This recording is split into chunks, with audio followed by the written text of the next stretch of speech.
Guruve Gaurachandraya Radhikaya Tadali Krishnaya Krishna Bhaktaya Tada Bhaktaya Namo Namaha Vancha Kalpa Trubhyascha Kripa Sindhu Vaibhacha Patitanam Pavanebhyo Vaishnavebhyo Namo Namaha Jaya Shri Krishna Chaitanya Prabhu Nityananda Shri Advaita Gadadhara Shivasari Gaura Bhaktavinda Hare Krishna Krishna Krishna Hare Hare Hare Rama Rama Rama Hare Hare. My Dandavat Pranam devotees. So this is a brief conversation I'm having, not based on a particular question I was asked or anything, but just something I wanted to give some expression to, having been involved in a dialogue recently.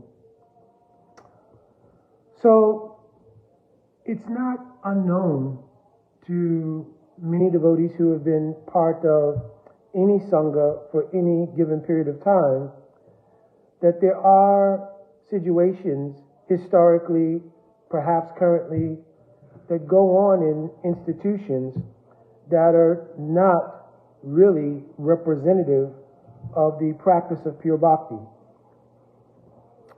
Some of these things that go on are deeply wounding both to the faith and the psychology of aspirants in those institutions.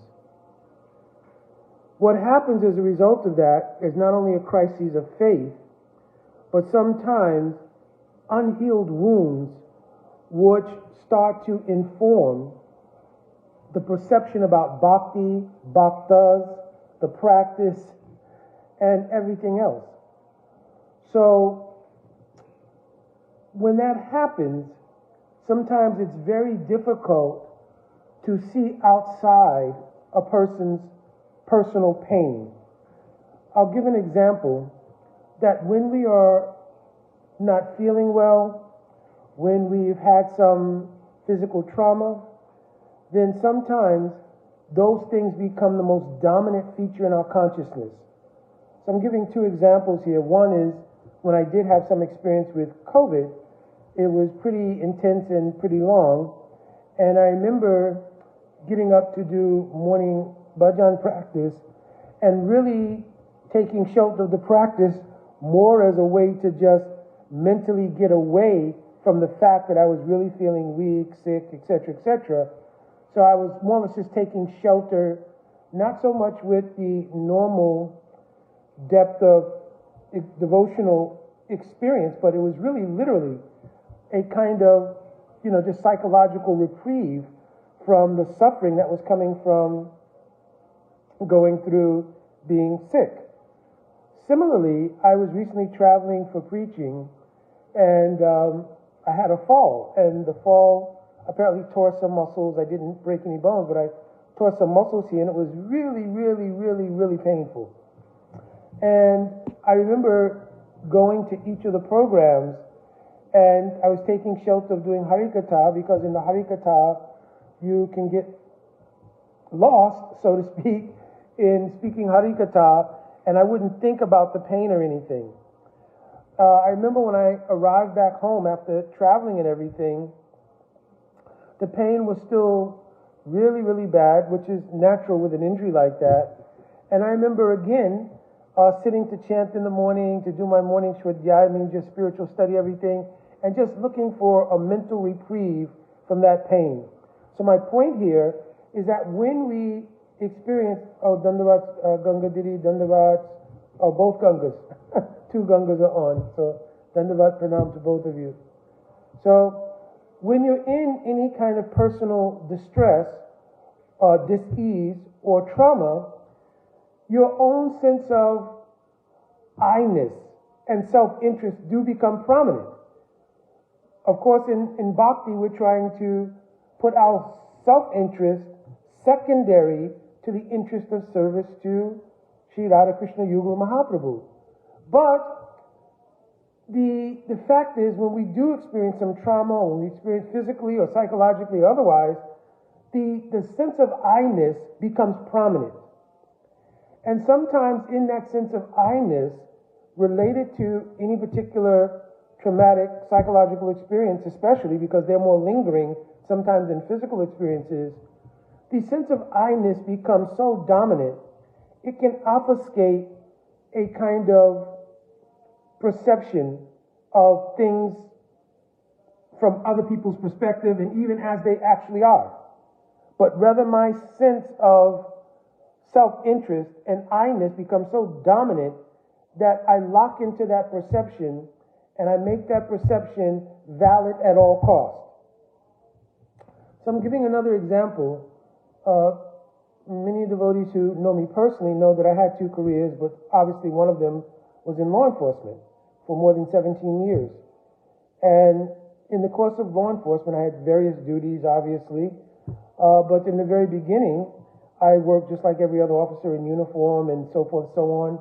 Maybe 2 years into doing that I took on an additional role, which was called a field training officer, which is when you take a person who's recently come out of the academy and you help to train them in actual day-to-day street experiences. So I was working with one person who had come out of the academy, a very nice young man, and we were doing some patrolling, and we were at a particular train station, and we went to the top side of the train station, and there were some people who were loitering there, and they were drinking, actually.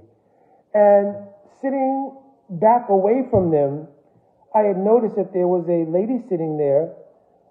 She was kind of part of the crowd, but there were just a few people lingering in the background, so to speak. And she had a dog.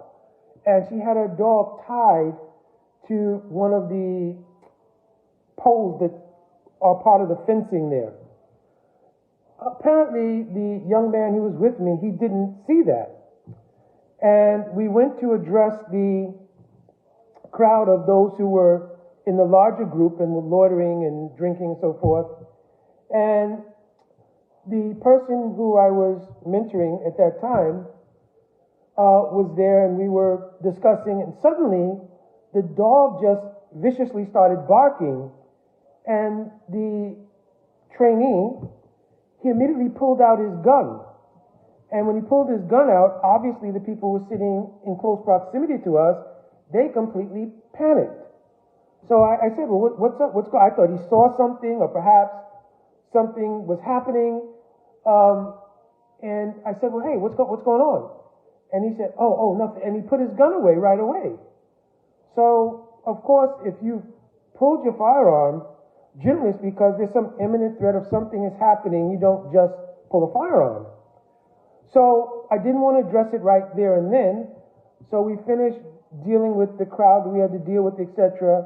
And then as we went back into the station, I pulled him aside and, hey, we need to have a conversation. Like, what happened? Why did you pull your firearm? Well, he told me that he heard the dog barking. So I mentioned to him, well, yeah, I mean, dogs, they do that. They bark, or sometimes, they get excited. But, what would require you to pull a gun? Was the dog charging at you or something? Because I saw the dog was tied to the pole. He said, no, but what happened, he related a story to me that when he was a teenager, that his brother had a dog. And that one day he was just playing with the dog, and the dog just started barking and viciously attacked him and actually bit him in the face and, just got him pretty good. So he was explaining that when he heard the dog bark, it was just like a trigger for him, essentially. And he pulled his gun. So at first when we were having the conversation, I was explaining to him, wow, that was a horrific experience. But obviously you have to take into account, where you are, what you're doing, and the fact that having drawn your gun like that could have caused some, greater calamities than, just pulling the gun out. If somebody would have then thought something other than what you were thinking and made some, rash actions, and you shot him or something, or you caused me to draw my gun, right? And something happened and there was just some mistaken circumstances or something, it could have been not good as an outcome. So at first when he heard it, he began to rationalize, yes, but this is just something that's part of my personal experience. And he asked me literally, have you ever been attacked by a dog? Right? Of course that had happened, but I didn't have any severe triggers from it or anything. So I said, no, I fully understand, that circumstance. But you have to understand the circumstance that you are currently existing in, which is that you're around other people and you're carrying a firearm. And there's already an inherent danger that built into that whole ideal of you having a firearm, or any of us having a firearm, what to speak of allowing yourself to be triggered. Maybe that's something that you have to deal with to get healed, because that kind of triggering could cause very severe problems for you down the line. If you were to draw your gun accidentally, in response to that trigger of the barking, trip, fall, whatever it might be, pull the trigger and somebody is killed or injured from that, that's a problem.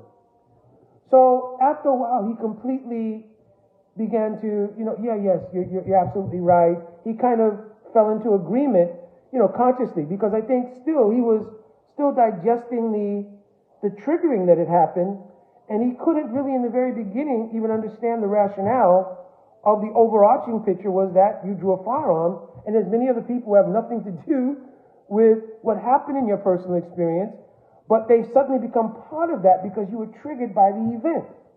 So that's something you have to really deal with if you're going to work in this capacity.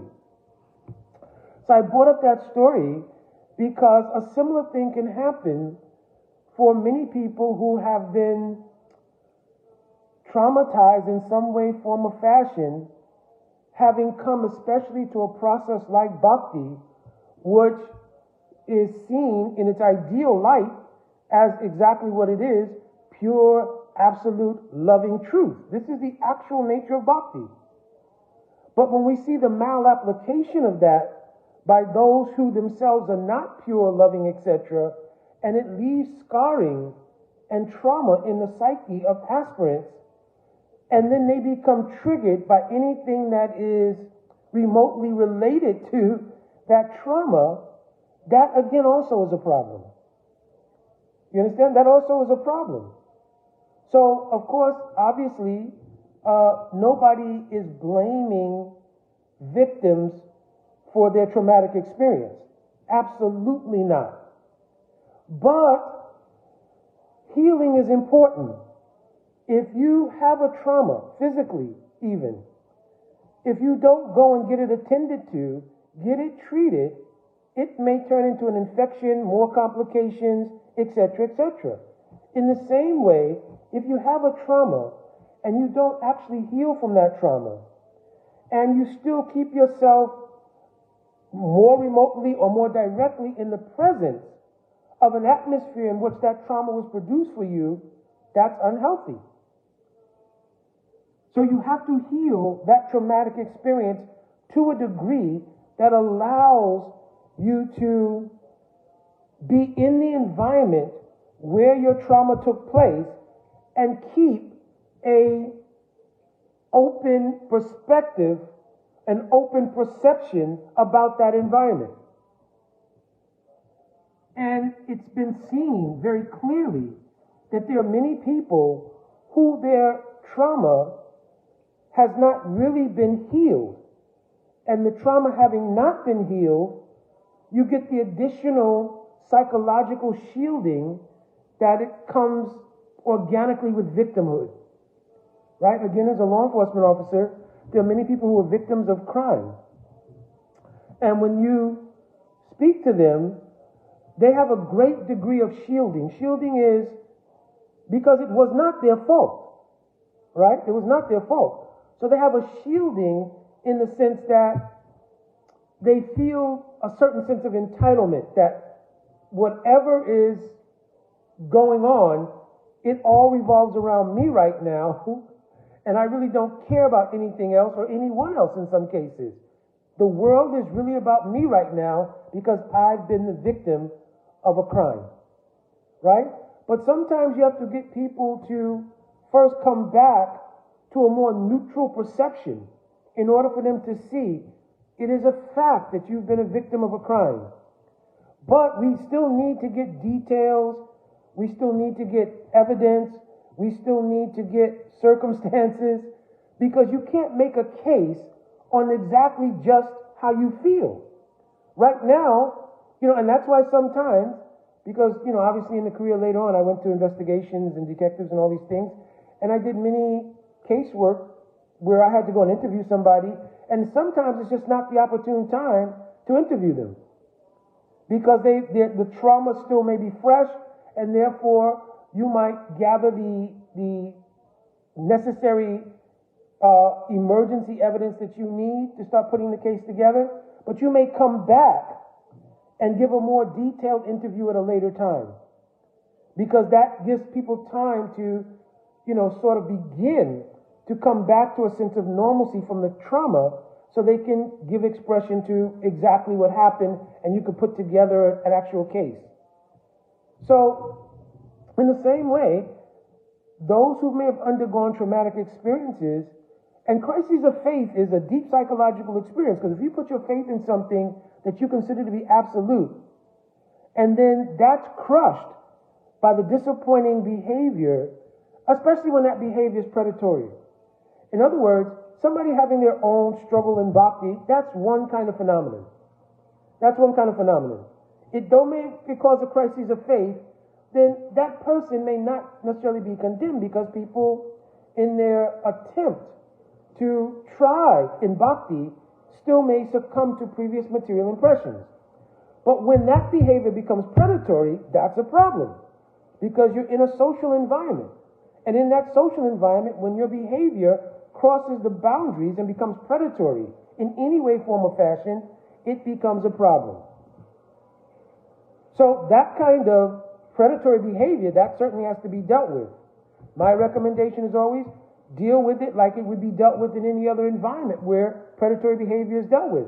It should be legally dealt with by legal professionals and having a legal outcome. Right? Because trying to deal with it as an institutional concern, inclusive of, trying to deal with the psychology that might have produced the behavior and all those sort of things, that's one thing. Even that should be dealt with professionals. Right? Let some professionals analyze what may have caused the predatory nature to arise and all these different things. But legal action has to be taken to both be a deterrent and also a preventative for that exact person to not do this again. You understand? So that's my take on that particular section. But for those who've been traumatized, they have to also heal. Because without healing, your perception of everything will be based out of the kind of I-ness and the sense of victimhood, and from the victimhood, the sense of victim shielding that takes place around that kind of psychology. In other words, I was victimized by something. I have the entitlement. Having been victimized, I have a special kind of entitlement. And that entitlement may sometimes give rise to my perception should be counted and considered as the only valid conception.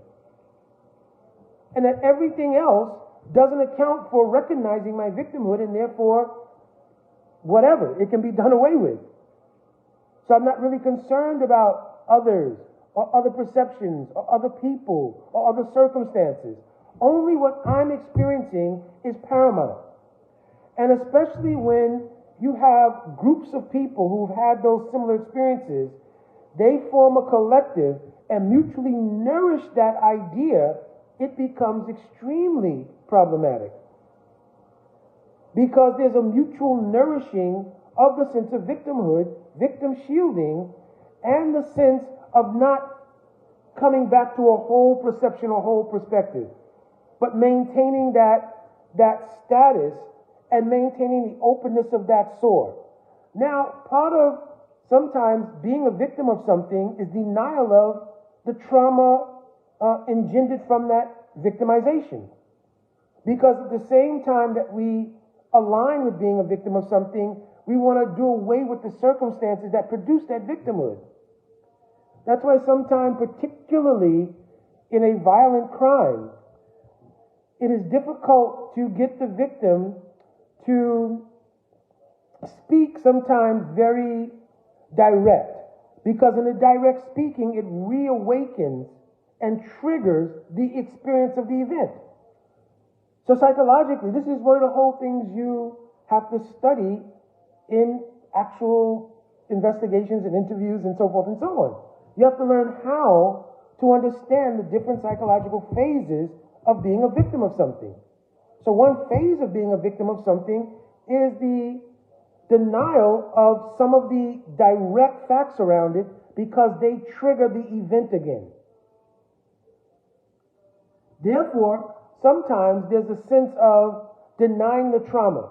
No, I'm okay. No, nothing is wrong. But just like in the case of the young man I was mentoring or field training on the job, he had to get that particular psychological trigger from that trauma with the dog. He had to get that taken care of. Because even on the police department, you have canine units. And if you're responding to something and suddenly one of the canines begins to do that, what will you do? Pull your gun in that environment? So you have to actually heal the trauma and come back to whole perception. How long that may take for any individual, that's an individual experience.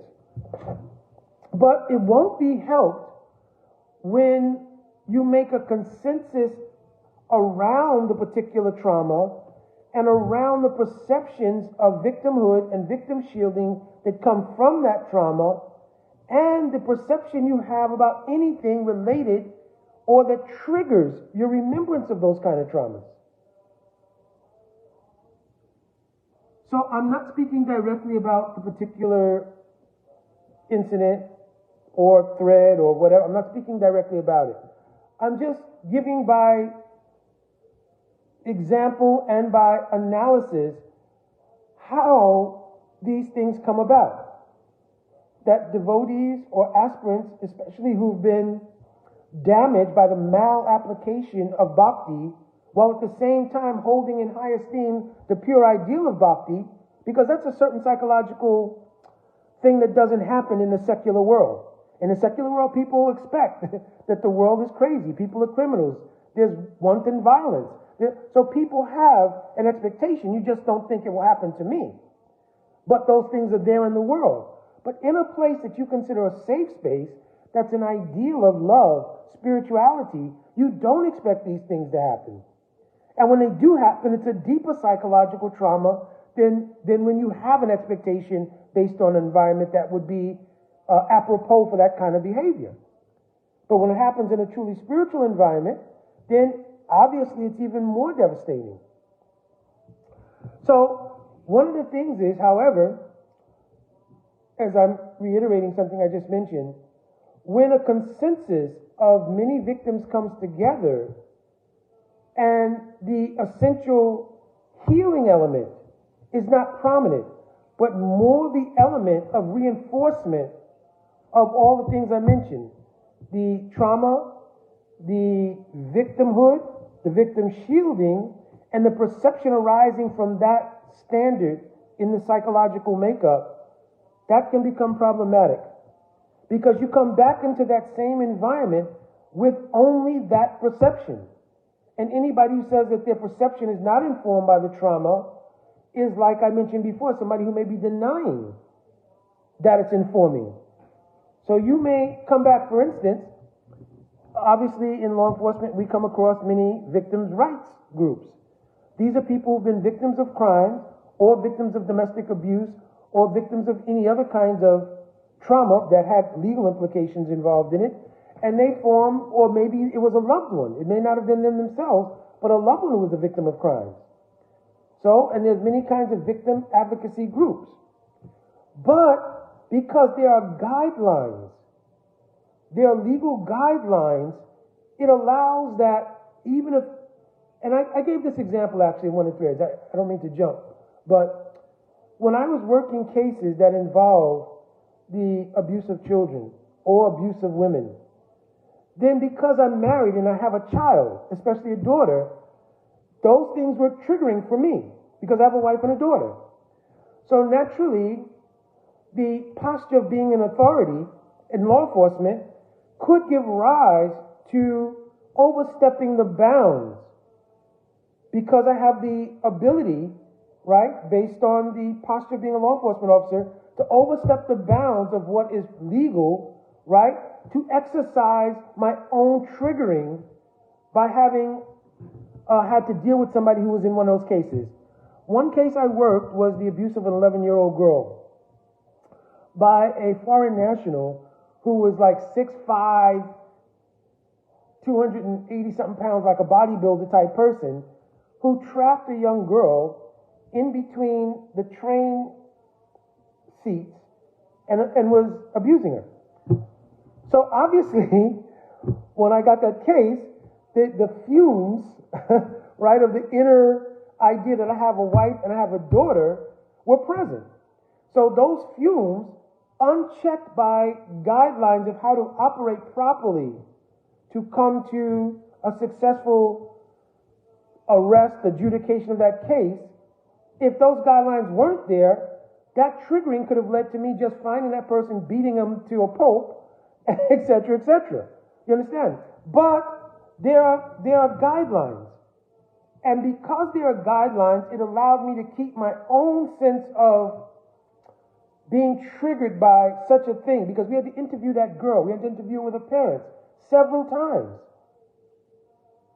And then as it happened, I actually was riding the train, ran across that guy. I was alone, right? I had a sketch, and I had known the person would attend the mosque on Fridays, right? This is just a generic thing. Obviously, he wasn't a serious practitioner of Islam, right, to do such a thing. But he would attend the Jummah, means the Friday prayer at the International Mosque. I had that feeling because the description was he was a foreign national. And I knew that most who practice Islam, foreign nationals, they go to that mosque. So I took the sketch, got on a train, and was going towards, in D.C., DuPont Circle, where that stop is for that mosque. Sure enough, ran into him on the train, talking to another woman, but it was a grown woman, but talking to this woman in French, which the young girl had described was the accent. It sounded French, and so forth and so on. And so, of course, I took him off at the stop. You know, I'm not going to mention how we took him off and all these kind of things, and I didn't breach any guidelines. I did what was according to training and everything else, right? But the point here being, if those guidelines were not in place, and I allowed my own perception of somebody who could do something like that to become the dominant perception at that moment, then I would have messed everything up, because I would have exercised my own individual anger, frustration, whatever, at somebody who would do such a thing, which would have then violated that person's rights to due process, etc., etc., and that would have ruined the case. Which, when having followed the guidelines, I successfully got that case adjudicated. He got deported is what happened, right? But anyways, that's the outcome you want. You want it to stop. You don't want to just get the initial satisfaction of exercising what triggered me. I want to do something to combat that feeling I have. So in the same way, where you have people who've experienced some serious trauma in relation to any Sangha, and they're still, because in their deepest recesses, know that Bhakti, Krishna is God, Bhakti is real, right? So they don't leave Bhakti altogether, but they still have very hard times dealing with the combination of being in the environment where there's a collective practice of Bhakti and having those traumas to deal with, right?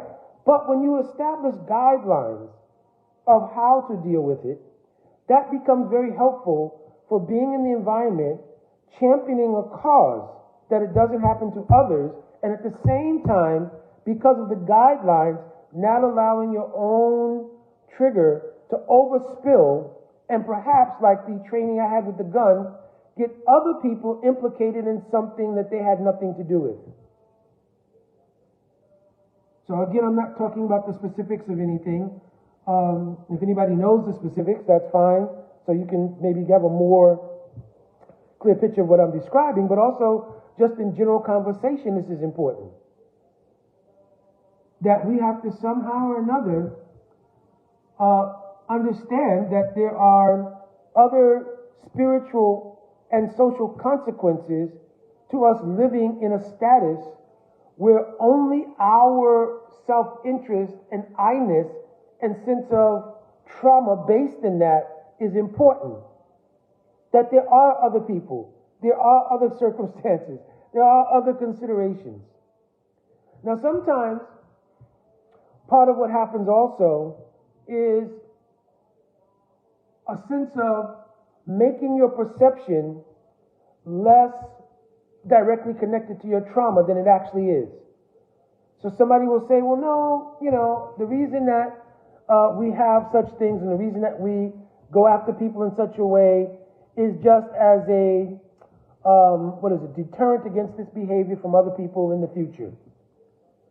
But I can't go and arrest somebody who looks like somebody who's committed a crime. You understand? You can't arrest somebody who looks like somebody in a similar circumstance who didn't commit a crime because somebody who does look like that did commit a crime. That's where guidelines come in. You have to adhere to the guideline that there are other people whose life experience is affected by what you do. And you can't dismiss the validity of their life experience because your trauma is more important. And you're extending and projecting your trauma into every other circumstance. So, for instance, anybody who displays any kind of affection to anyone, right? I may perceive that related to the kind of trauma I experienced by being abused or something. And now I will jump on that, and though circumstantially maybe nothing is happening. If it did, certainly you would gather facts, information, witnesses, so forth, and actually go after the actual event. If nothing happened, you cannot poster child people in order to attack the, quote, deterrent to such behavior. Because that person's life is impacted. And you can't say, oh, well, que sera, sera, right? That, they're the collateral damage of the genuine cause of championing victims' rights. I'm just using that as a generic term because I don't want to get into specifics. So you can't do that. You actually have to say, well, what would be the best method for dealing with this? Well, the best deterrent would be people who do such things to face consequences. And if those consequences are not being produced by the institution, then legal cases should be made. And the legal cases provide social consequences for those kind of actions. That's the actual solution. Solution is not, interinstitutional warfare. The victims against the perpetrators and those who support the perpetrators, etc., etc. No, the actual standard of consequences, you have to face legal consequence for this. Now again, there's something different between somebody who has difficulty controlling their senses or something, but it's non-predatory. Then we pray, hopefully by practice of bhakti, gradually all of us hopefully will unfold and we'll never have problems with controlling our senses. But if your behavior becomes predatory in any way, form, or fashion, or abusive in any way, form, or fashion, that has to have consequences. You understand? So, this is the actual mechanism for creating consequences and deterrent. The simple idea of, though claiming not to, satisfying part of my cathartic experience with this whole trauma by getting gotcha moments with other people that are perceived even to represent what I experienced, that's not helpful. And it actually detracts from the actual genuine cause. Because then it makes it seem like the actions are being manifested from trauma, not from genuine concern for victims. And that's not a difficult thing for people to see.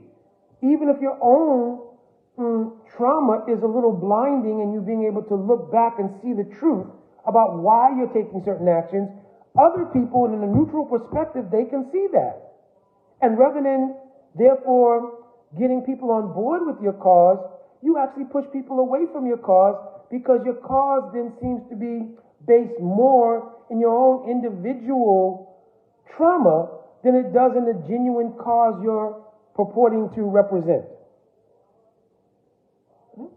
So I don't want to make this extremely long. I wanted to present that because I think overall, and I think I've spoken to this before, that the psychological impact of the malapplication of bhakti has very devastating effects. Even when it doesn't have effects based in the seriousness of what we were talking about just now, sometimes it has less severe psychological impact on an aspirant, but still impact, where people then begin to doubt all kinds of things related to bhakti, which you need to place implicit faith in. You understand? Like, it came to a point where people began to question everything. They began to question motives about Srila Prabhupada in relation to racial discussions or discussions regarding women or other kinds of things. Right? So what happens is that in the less psychological depth of impact, for lack of a better word, people still have come to those kind of things. Or people who've had bad experiences with dealing with someone who performed the function of guru for them. And then in that function of guru, produce some inadequacy. Now there are cases where somebody may have been victimized by previous material impressions, rectified themselves, and according to all Sastra Praman, this is okay. But if the faith is broken from that, and it corrupts your ability to deepen your bhajan practice, then Shastras recommended you should again find Vaishnav and take Diksha or initiation there, and then go on in your bhakti with no ill will towards that previous person. Where there is abuse of that, where it's, well, no, there's denial, there is non-acceptance of the being overrun by your previous material impressions, and there's sort of denial, then that person should just be given up. They should just be given up, right? So, but the point here is that whether it's something in that vein or whether it's something much more in line with both criminal activity and devotional trauma, then we have to heal. And part of that healing is being in a kind of association that is healing. And where we may think that being in a group where there's a consensus around the kind of trauma we experience and the sense of victimhood and victim shielding, etc., that's not always healing. It certainly may be okay to acknowledge that we have a similar trauma, right? But nobody goes to a hospital to take up permanent residence. We go to a hospital to be healed. And at a certain point, part of the healing process is coming out of the hospital and coming back into the natural environment. So if you perpetuate the, quote, healing modality by reaffirming the trauma over and over again with other people who've had that trauma, that's not healing. You have to get into an environment that, again, and the best healing medicine is bhakti. The very thing that we understood to be the pure loving reality is the true healing mechanism. So to be around those who genuinely, by their behavior and their practice, engender in us the spirit of true bhakti, that's true healing. And if necessary, to take up any other kind of association, whether it be psychological, sociological, professional help, because in some cases that may also be genuinely needed. So to do those things in tandem, certainly is helpful to us getting back on track. Understand? So I've kind of entered into many different portals here, and obviously I'm speaking with some ambiguity because I'm not trying to address directly the circumstance which spawned the conversation, and I beg that you understand that. But I think there's enough here to understand, in general, even if you don't know exactly the circumstances being talked about, how the phrasing of the things I was saying speak to a general idea also, especially within Vaishnav Sanghas, right? And I didn't specify any particular Sangha because this is universal in application, all right? All right, I think I will leave it there. My Dandavat Pranam to devotees who came on. Of course, when I record these things, it's only for my own edification, for one, as I always say, and also to make it available for those who have the desire to hear and try to digest these things, right? And for those who directly come on and listen, then that's your causeless mercy on me. Most of the time, many of those are friends and associates who listen to when I'm regularly doing Hari Katha. And again, this is a little separate from doing Hari Katha, but the pragmatics of practice are as important to practice as the ideals of the practice. The ideals of the practice will be absorbed in Nam, Shri Hari Katha, etc. But the pragmatics of practices we have to get from point A to point B. And sometimes discussions like this are very helpful in that manner. All right, my Dandavat Pranam. Vancha kalpatarubhyascha kripa sindhuvevacha patitanam pavanebhyo vaishnavebhyo namo namaha. Jai Shri Radhe Radhe.